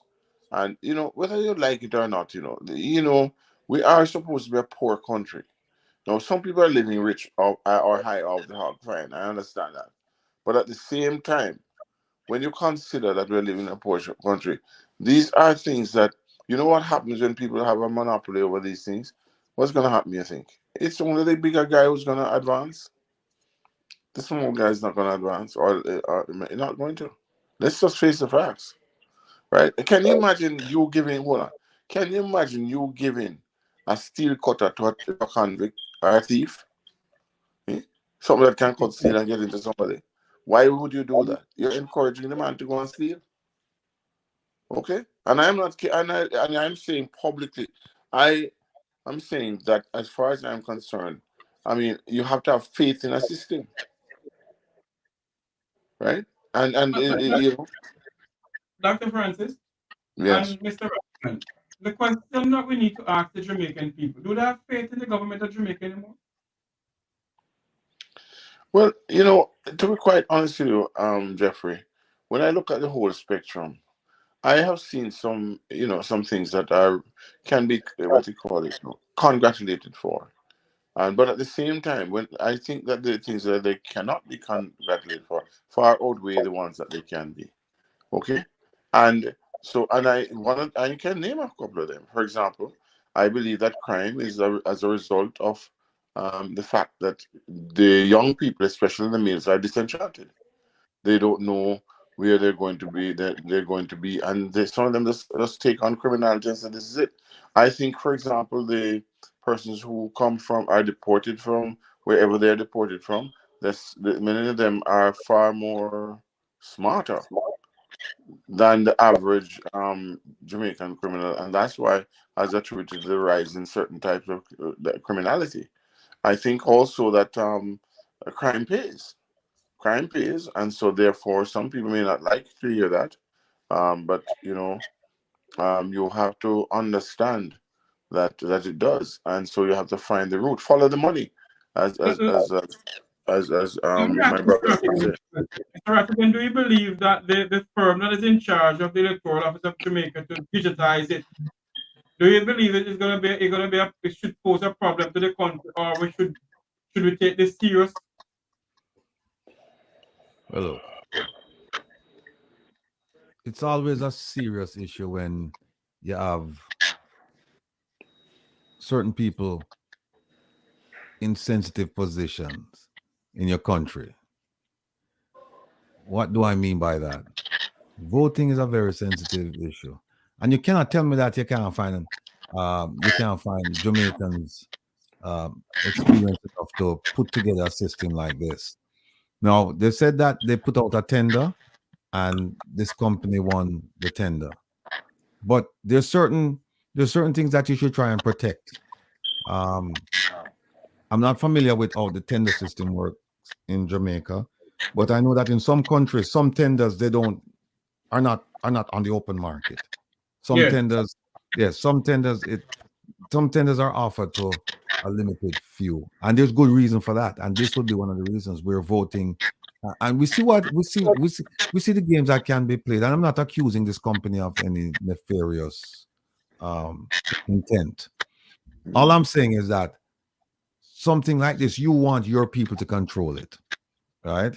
And it should be something that was offered to Jamaicans to deal with, because we know a lot of games can be played with the. In other words, Mr. Rattigan, it may pose a security threat to the national voting system of this country. Then you can't rule it out. You cannot rule it out. You hope that it won't happen, but it's difficult. It's difficult to rule it out. We just have to wait and see. But it shouldn't have gotten this far. No, but I can say, Brother Rattigan, that the Israelis have been around a long time. They have been around from we were advancing them from the diaspora. They got contracts to this, contracts to that. In fact, and it has not produced the results that it's supposed to, right? So I am of the opinion now that they have good friends in high places. Okay, and that's the reason why they have confidence in those persons. That's why, but they think they can do what they can do and get away with it. And the question that we need to ask also, I don't know if it did it say how much the contract was, Mr. Rattigan, and the thing. No, I don't recall seeing. I don't recall seeing it either. So we must ask the question: how much money is the taxpayers of Jamaica paying to this Israeli company to digitize the Electoral Office of Jamaica, where Jamaicans are paying electoral office over the tune of nearly $1 billion to host the local government election? Serious money. It's serious money, and people, as we know, people do things for serious money. So it is my view that I'm not gonna listen to me. With what we see going on in Jamaica today, the legal system is not working as it should, and people might disagree with you or me, no matter. But when I see the guy this is not America. America can do what they want, but he was the one who gave up the girl, and he was the one who pried the two. What girl are you talking about, Dr. Francis? You're drifting from the conversation now. Yeah, and the two shots to kill the little baby, and he gave him one. Oh, you're speaking about MP Philip Paul's baby. Yes, that incident where the girl was. Yes, but I am not putting politics into this conversation here. But it is very ironic, if it's such a word, that the case with Mr. Paul Will's innocent baby was brought to justice. What about the other cases around the country that you hear nothing about? The quadruple murder in Trelawney, you hear nothing about it. The other murders around the country, you hear nothing about it. And questions are asking all over the place, Mr. Rattigan and Mr. Dr. Francis. Well, let me say this. That's no surprise to me. What may have surprised me is that it actually came to the court, and was it not for the reaction, I think, of the entire public, right? It would not have been so, and maybe, you know, if I don't know if politics was involved or what have you, but the fact of the matter is you're correct. You know, there are people out there who should not be out there. Right? They should not be out there because they don't deserve to be. Because they broke the law and they're still yet to be they're still yet unpunished. Unpunished. And you know what I'd like to say to my fellow Jamaicans is this. How much is enough? You have a situation where it is clear that the hoodlums, the criminals, literally are taking over certain areas. And when they do that, they are doing that because they know they can do it. They know they can get away with what they're doing. And that's the only way you would behave like that. You know, Right? and you know something too, Mr. Rattigan. If they don't have the money to buy the body cameras, how they find some of the money? Although America gave $100 million to the Kenyans to help with Haiti, whatever. How they find money to send Jamaican sons and daughters in arms way to Haiti? Have they decided on that yet? Dr. Francis decided a long time. Sorry, brother Rattigan. No, I don't know if the reason for the lack of body cameras was, you know, no money at all. I don't know if he said that, and I would be surprised if he said that because he was the same person who said that he was spending 1.2 billion. All right, and then he's saying I'm spending 1.2, and while he's saying I'm spending 1.2, they're getting money from all kinds of sources all over the world. In addition to which, remember last year, was it last year? Yeah, I think it was last year that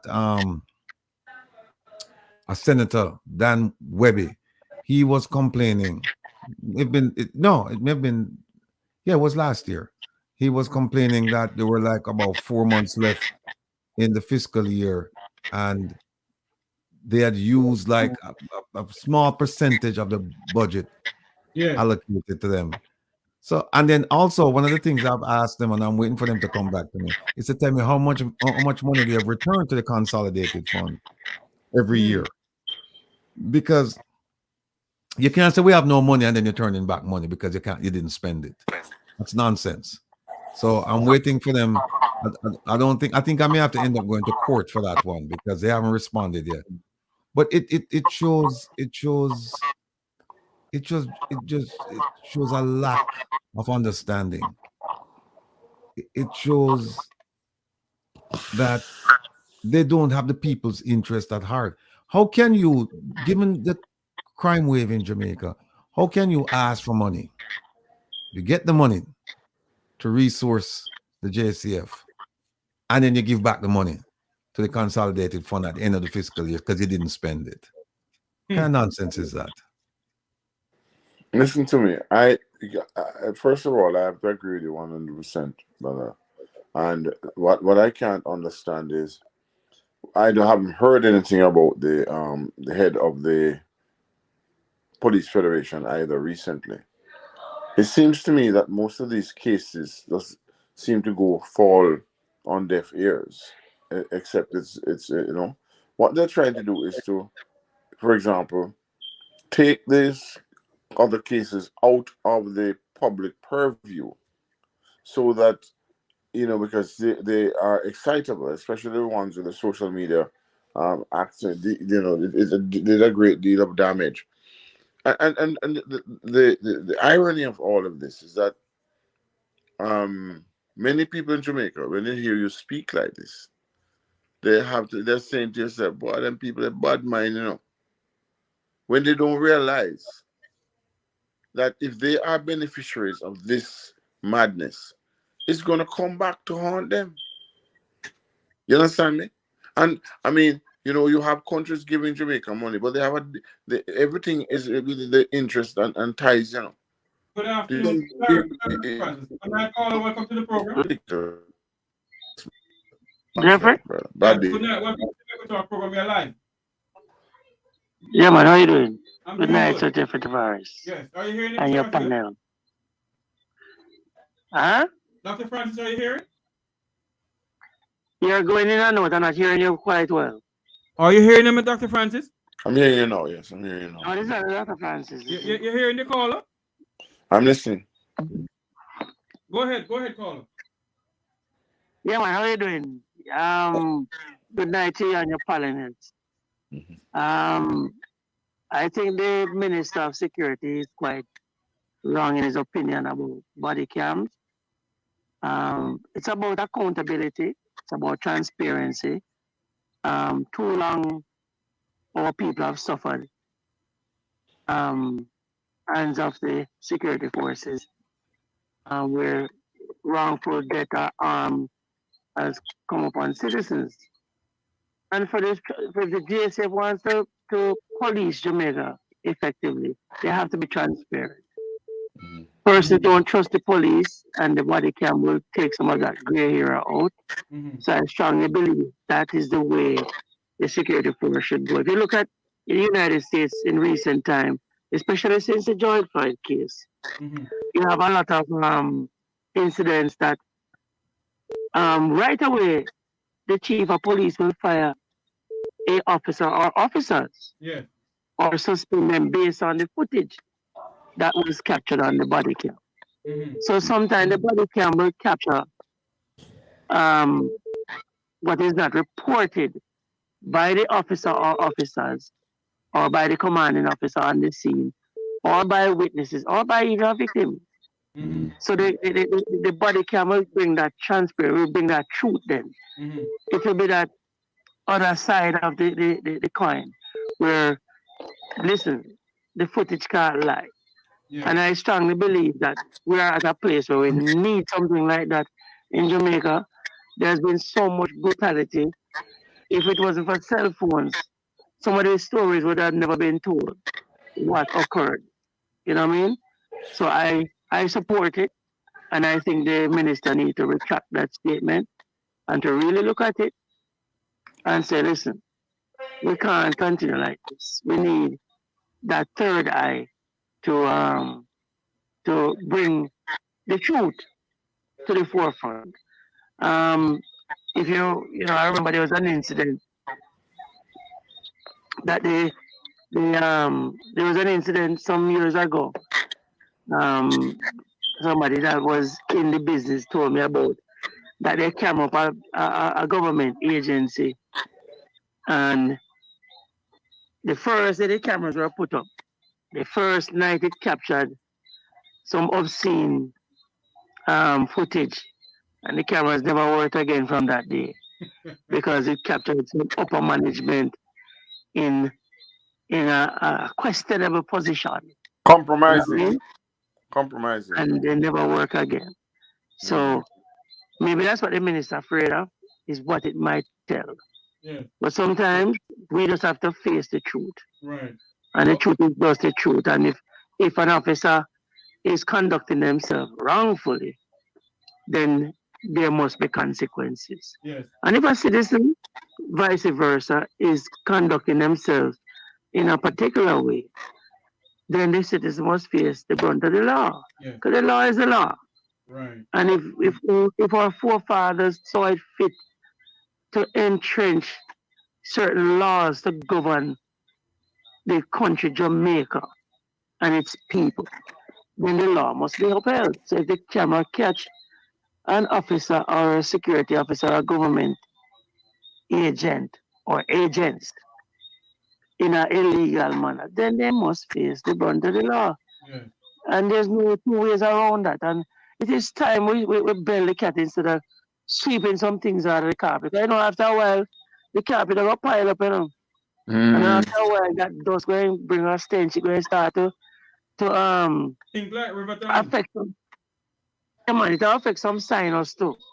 And people start develop sinusitis and lung infection because bacteria or mold or that kind of stuff because too much dirt pile up on one place. Yes. So Caller, it is, thanks for calling in. I have another call coming in to us.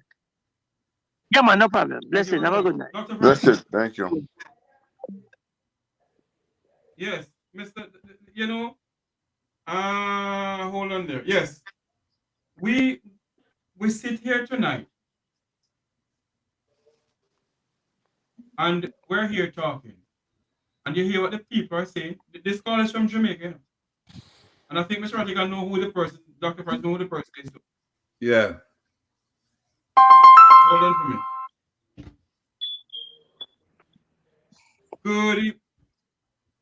Hold on. Good evening. Welcome to the Make a Talk program. Yes, blessings. Good evening. Brother Tavares. Live on air. Yes, blessings to yourself and to your panel as well. Yes. Big up Mr. Rattigan. And I know this particular issue Yes. has a little riddle to it. Let me ask you a couple questions. Is it all right? Go ahead, man. The same gentleman who is in charge of national security, who is not able to travel abroad because of scrutiny from the U.S. federal government that presides over a constituency ranking in the highest crime rate in the nation. Mm-hmm.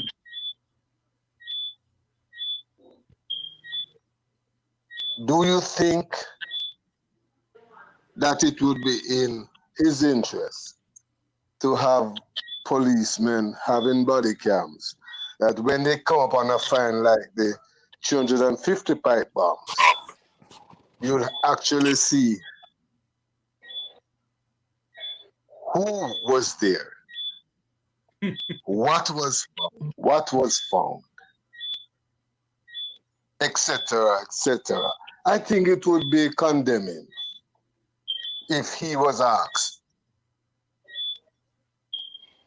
to allow police officers to have a body cam. Yeah. The evidence would be too much against them. Mr. Rattigan, I want to comment on this It's a one. conflict of interest. What is it? You don't think there's a conflict of interest? Mr. Rattigan? His own interest? Mr. Rattigan? Yeah. The caller's making some. No, can you hear me? Can you hear me? Mic check. Can you hear him, Lion? None at all. You can't hear me? You can't hear me? I can hear you. I'm Okay. hearing you too. I'm hearing you. You heard him Okay. now? No, not at all. You're not hearing I me? can come off and allow him to Come comment. on, let me answer you then. Right. Right.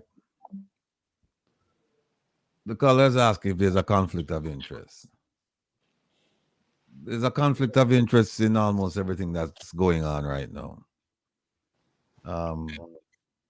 Caller made several allegations, and you can surmise that almost all of them are true based on the actions of the Minister of National Security. It's also true that his constituency ranks among the highest in terms of murder. And you wouldn't expect that from somebody who's the deputy prime minister and also the minister of national security and the MP for that. You wouldn't expect that. But that's just the way things are. And like the caller said, if they were wearing the body cams, then you'd have to, when they found the pipe bombs, you'd be able to see where they were found, when they were found, who was there, all of this. We got none of that. And remember now, and I'll go back and for this week's program, I'll bring it up. I'll go back and find the speeches made about body cams and the importance of having body cams and the way that they were elated about body cams, and especially when the U.S. government gave them a batch of body cams. And they were like, okay, fine. They gave them a test batch. And they say, yeah, we're going to work with this and we're going to buy more body cams. And then all of a sudden, body cams just fell off the radar. But this is typical. This is typical. There's much fanfare whenever something is mentioned initially. And over a period of time, a short period of time, I should add, it just, those things disappear off the radar. I beg your pardon? The program. Yes, go ahead. You're live on air. Are you hearing? No, I think you cut off Mr. Rattigan. No, I think he's taking a call. You're taking a call? Yeah, hold on for me. You're not hearing? No, I'm not hearing. No. Well, hold on for me, caller. I don't know what's going on with this. Dr. Francis, are you hearing the caller? I'm hearing the caller. Yes. Go ahead from the caller. But before. I'm not Hello, hearing. caller? Yes, I'm here. Go ahead. Hold on for me. I don't know what's going on here. Go ahead for me now. Go ahead for me. Yes, I was listening to Dr. Francis, Dr. Rupert Francis. Yes, Is yes. that his name? Yeah. He Yes. was talking about that he did not. He was asking something or referring to the police chairman, Mr. Yes. James. Yes. What was the latest with him? Yes. But I don't know if he had heard that the court had ordered him immediately to resume his duties back in Jamaica. No, I didn't know that at all. That is really a great. Did you know that at all, Dr. Francis? No, I didn't know. Yes, man. The court has ordered Corporal Rowan James to be reinstated with full pay, Mr. Rattigan. Is that so? Okay, wonderful. Yeah, Wonderful. what they did was they ruled that they approved his judicial review request. So now he can proceed with his lawsuit, and they've ordered him to be, or ordered the JCF to take him back effective immediately. So he went to work today. He went to work today. Well, you know something, caller and Brother Rattigan. I'm very happy to hear that because the court it came out of the court on Friday that he was ordered back immediately back on the job. Yes, that's true. So he should be there tonight as the chairman of the Police Federation. No, so he went to work. They're going to review his case again, but the court has ordered that he goes back. Yeah, no, he went to work today. He went to work today. Yes. He would have gone to work today. Yes, he would have gone to work today. He would have actually, gone to work. he actually went to work. Dr. Chang, you know what is ironic about Dr. Chang? Dr. Chang is the Minister of National Security. And yet, in his parish, that is where the murders are going up. I don't see why the Prime Minister should really have him in there in that portfolio. That's like a disservice to the country. It is. You can't have a man with a doctor. As somebody has said before, he has not gone to a police college. He has no expertise in security. He doesn't want a security company. Well, let us not go down that road. You see, Okay. and you have this man there as a minister of I just security. I Of just stealing. security. Look at my And daughter stealing I my don't know marker. how long they're gonna put up with this man as national security minister. I don't know what the prime minister is seeing that we don't see, we are not looking at. Hmm. They seeing something that we don't see. And that man who come and tell you that the murder that is just 1,000 murder. It just look here. I don't know why you had any time talking with them. You're wasting valuable time talking to these people, you know. They are, you know, some persons who are on drugs and they said that in denial. That man is. Yeah. Hmm. Thank you You very don't much. need to. Some Yeah. people think that This denial is is my the subject forever for in Egypt, tonight. you know. I'll talk to you another day. All right. Thank you, my family member who called it in. You see what my family supported me, Mr. Rattigan. Yes, You sir. Big know? up your family. Anyway, Thank you so much. Go ahead, gentlemen. I don't have very much longer with you because, as you see, I am moving from room to room now because I have lots of guests in this house. Okay. No, but hold on, you know, Dr. Francis. I thought What? you're in a multi-billion-dollar office driving the Jeep No, and signal in the no, plane. no. As you can see, you know, this is my green flag around there. You better be careful how you talk, you know. I have a So green flag in the back. you're going conference on Sunday then? Did private jet come in for you? No, listen to me, now, man. That is a green screen. Okay? You Not are a flag. hold on, no, Mr. Rattigan, you're an attorney at law, sir. The gentleman said that because of the green thing behind him there. Mm. Wouldn't you assume that is the green thing from you know? Yeah, well, look, he said he has a green flag. That's what he said. There's a green flag Yeah. behind. You see, you know why I said it, Ratty? For you. I said, when I said for him, you know, I said I for have a you. green flag behind me. I know. Anyway, guys, Gentlemen, listen to me. I think that caller really hit the nail on the head.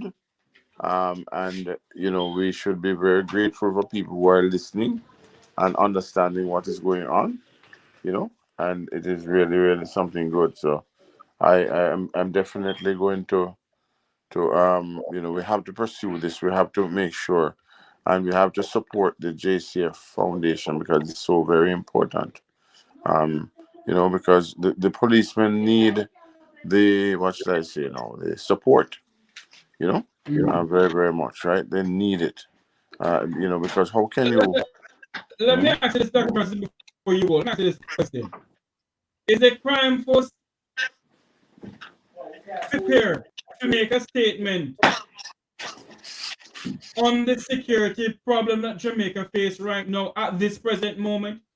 Is a task force prepared to say what the Minister of National Security is saying about body cameras are utter nonsense? Well, I would say that I would say that a statement can be made. You know, but in terms of but it's a statement that really and truly we are saying it now one way. I can say it elsewhere that is just really not the way to go, because body cams, anything that can enhance the police visibility, because right now the police is in trouble in terms of the reputation, you know. So that's the situation. So anyway, So hold on. No, you hold on there for me, Dr. Frank, before you go. You as a Jamaican citizen, the head of the Jamaican Crime Task Force, are you prepared to tell the minister that it's time for him to step down? you know, Mr. Tavares, listen to me. You know, and see my attorney sitting beside you. You know, I cannot answer that. I have to take the fifth on that one. You understand me? I plead the fifth. Why? Because that's my right to plead the fifth. Ask him. Hmm? Why is it every time I come on to your show, you're always trying to nail me down? Tell me. Look at Ratty's face. I am not Look at Ratty's face. simple. Just ask me your Well, question, Dr. you Francis. know, that's why if you want me to be friend, you know, do this.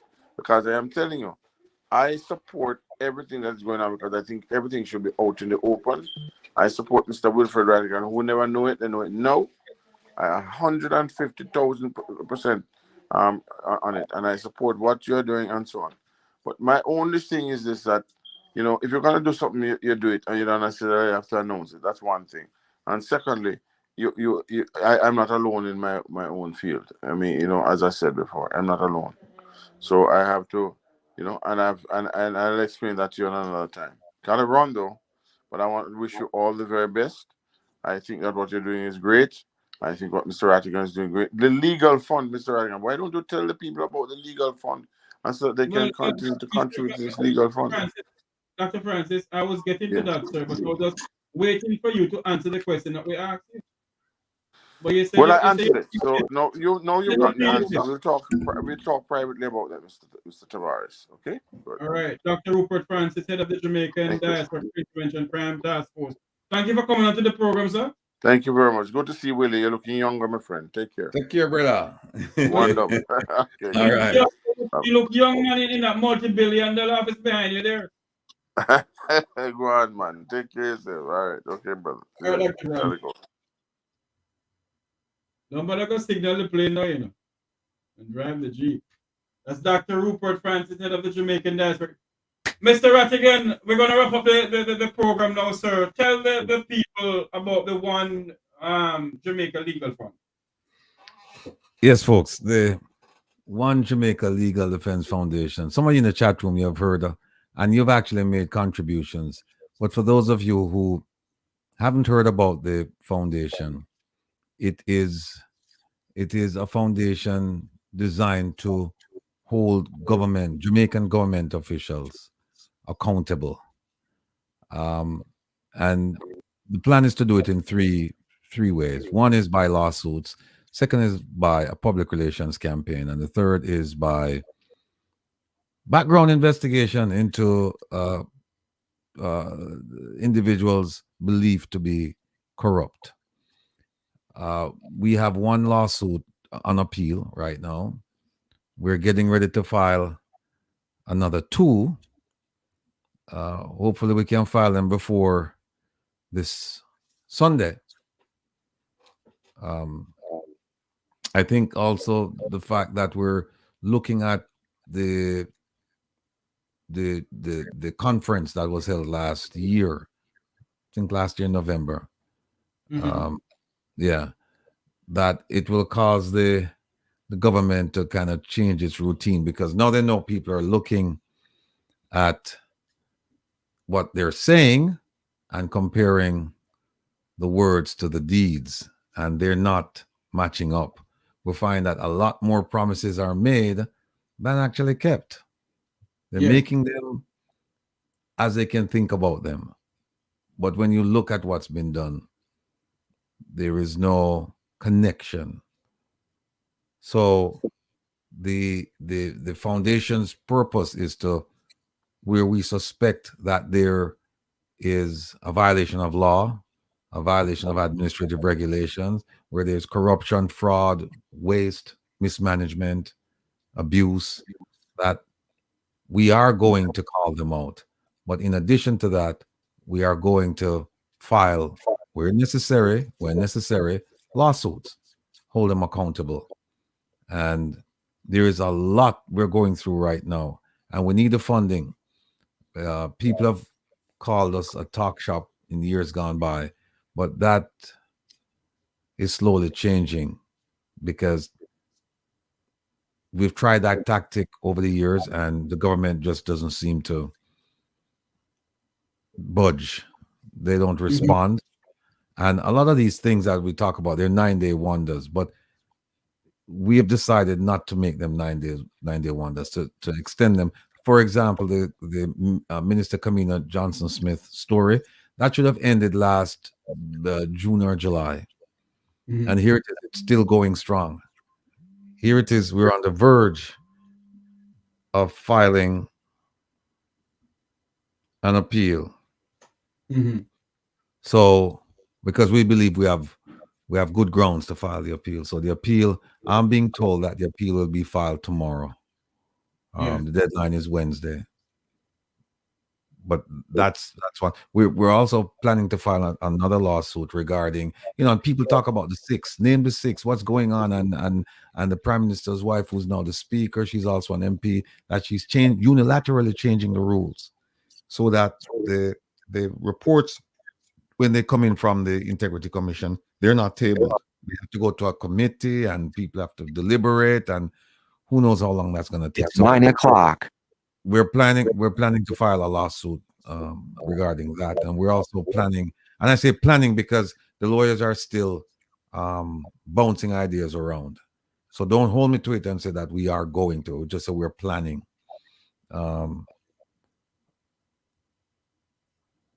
The megawatt, as the judge say, you have good ground but no standing. Okay. Yeah. So we're gonna. That's on appeal, the standing issue. So, and the second one we're looking at is the court ruled quite recently that the states of emergency, as implemented by the government, are unconstitutional. And they just started another state of emergency. I think we're in the middle of it right now in some parts of the island. And we believe that's a clear violation of the ruling made by the judge. And then we have the real brogad, the Governor General. He signed off on it, knowing full well that the court has ruled already that it's unconstitutional, and he signed off on it. So we're planning to take a lawsuit before the court. The issue is not, it's not simple. It's not as simple as I mentioned it to you in both cases. So we're coming at the issue from not the regular angle, the angle that you would think. I mean, we're talking to some really, really smart attorneys, and so we're looking at addressing the issue from different angles. So that remains to be seen. We'll know. I think I'll hear from them tomorrow as to whether or not those lawsuits are viable, and if they're viable now, because it could be that no, it's not a good time for a variety of reasons. But next week, next month, next year might be a better time. So we'll see what happens. But again, One Jamaica Legal Defense Foundation, just go to the website, folks. It's ojldf.org. ojldf.org.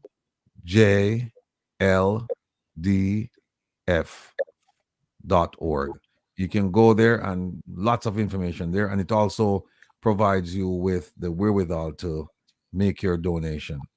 I was asking for people to put 100, but I realized that at this time of the year, times are tough, and people are, they have other commitments. So whatever you can put there it's going to be greatly appreciated. And everything you need to know is right there on the website. So check it out. And also we're looking for ideas. So if you think there's a way that we can improve the website or improve just the way we approach things, then we're very much open to ideas.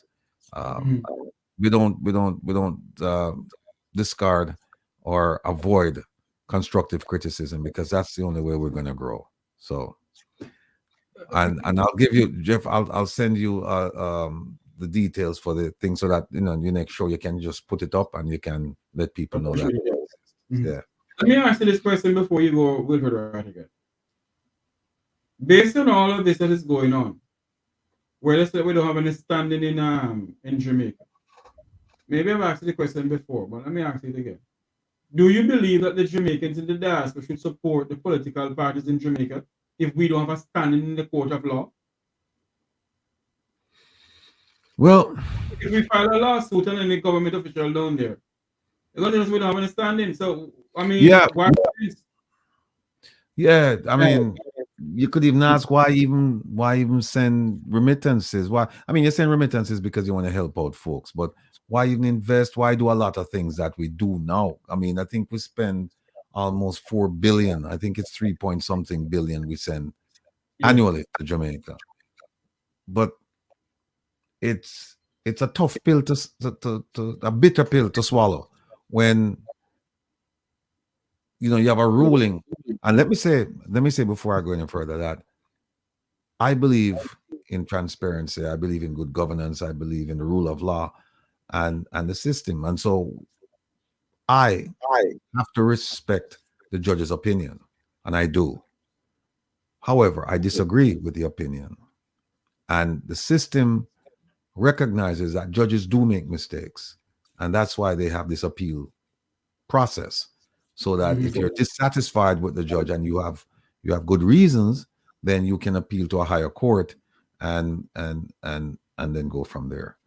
But the idea that if you live outside of Jamaica, you don't have standing to bring a lawsuit against a politician for corruption or malfeasance or any bad behavior, any of that, you can't bring it. I think that's ludicrous, because we're Jamaicans, whether we're living in Jamaica or outside of Jamaica. And the idea that once you leave on a boat or on a plane, then you're no longer first class Jamaican. If you are considered Jamaican, you're a second class or third class Jamaican. The weirdest thing about it is that there's a gentleman. If I'm not Jamaican, then there's another gentleman who's not Jamaican who hobnobs with the highest elements of industry and government in Jamaica. In fact, he's represented Jamaica in diplomatic circles, and that is Michael Lee Chen. He's a Canadian. He's a Canadian Jamaican, but he's acknowledged, he's embraced, and the trip to Israel that the Prime Minister took in 2017, he was there, and he was making arrangements for Jamaica. He was a negotiator for Jamaica with BB and the others. So the idea that we don't have standing, I don't understand. Or maybe it's selective standing. It's just maybe people who don't have any money don't have any standing. I don't know if that's the case. But it's just ludicrous that you can sit here and say, well, or you can sit in Jamaica and say, well, then if you live outside and you don't have standing because you're not materially and directly affected. So what that means is that a politician in Jamaica can commit all manner of evil, all kinds of corruption. And even though you're Jamaican and you live outside the country, they're saying that you cannot bring a lawsuit because you're not materially affected by what that politician is doing.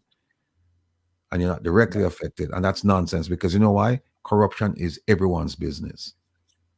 It's everyone's business to rid Jamaica of corruption or to reduce the level of corruption. It's everyone's business. So to tell me that, because you live overseas, you should have no interest in what goes on here. But by the way, send your remittances, which I am going to send tomorrow. It's nonsense. And I'm just hopeful that the Court of Appeal will hearken to the message, be convinced by it, and rule accordingly. So that's where we are. Wilfred Rattigan, retired FBI agent, talk show host, a Jamaican by birth. He came there by labor pay, not by aeroplane. There you go.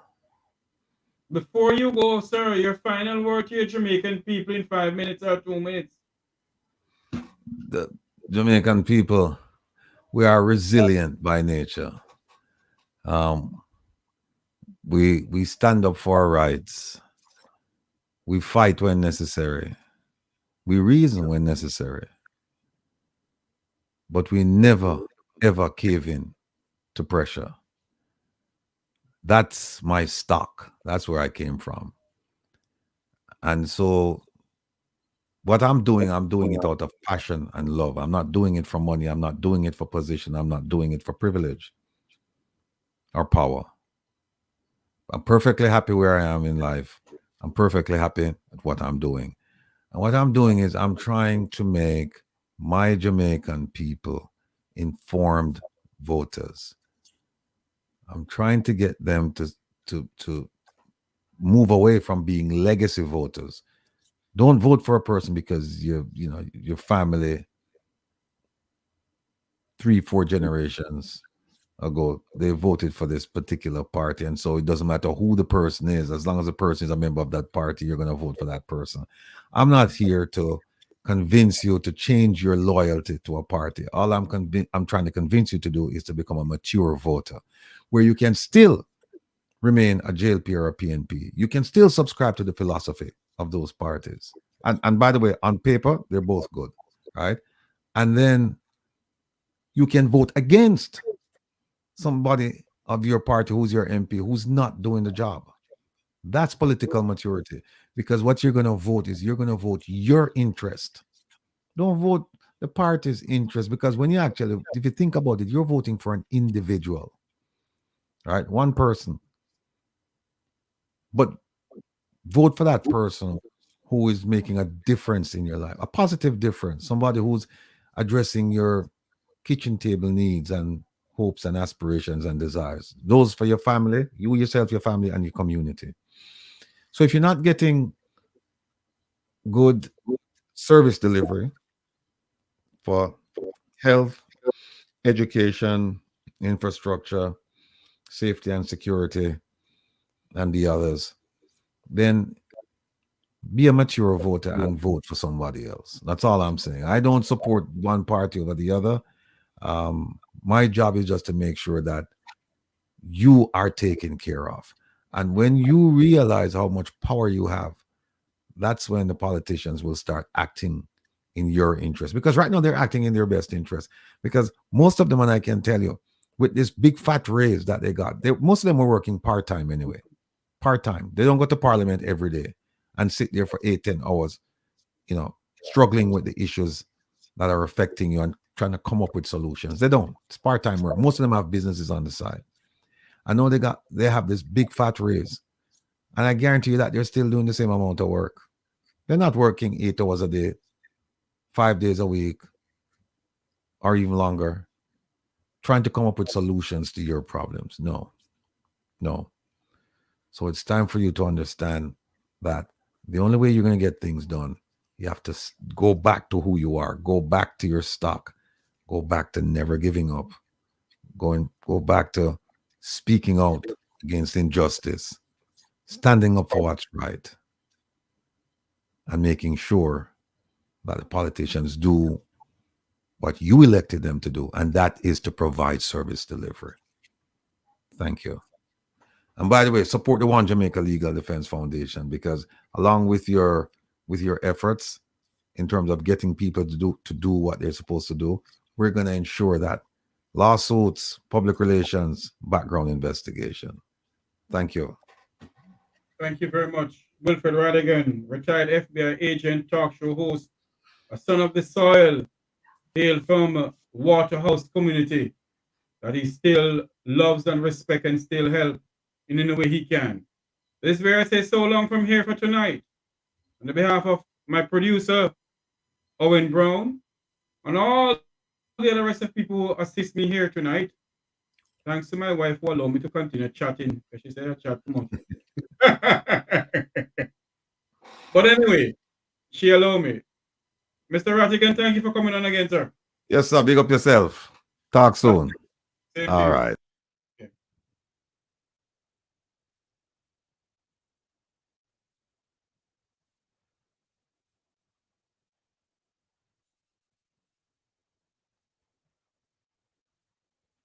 Yes. Remember to like, share, and subscribe to this channel. This is where I say so long for tonight. For all those whose cares has been our concern, the work goes on. The cause endure, the hope still lives. And the dream for a better Jamaica shall never die. Until you hear my voice again tomorrow morning at 11 o'clock to 12 noon, and from 1 p.m. to 2 p.m. I am Jeffrey Tavares saying, God bless you. And may God bless Jamaica land we love. And I must say thanks to a far family member of mine who call in and who support this channel. And to all my other family members out there, thank you all for supporting me. Have a good night, everyone. God bless you all. This is where we have to find the... Oh, my God.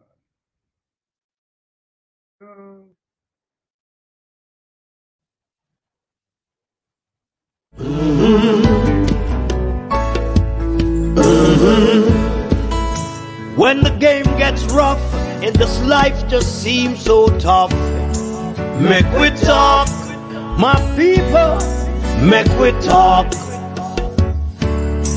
When this town becomes an ugly place, don't let it erase the smile from your face. Make we talk, people, make we talk. Conversation is the key, a guiding light for you and me. Spark a talk and you will see. Conflict solver A to Z. World leaders master the art of self-defense just by talk. So people, make we talk. Hey, we're living in a world that on ourselves we must depend. Make we talk.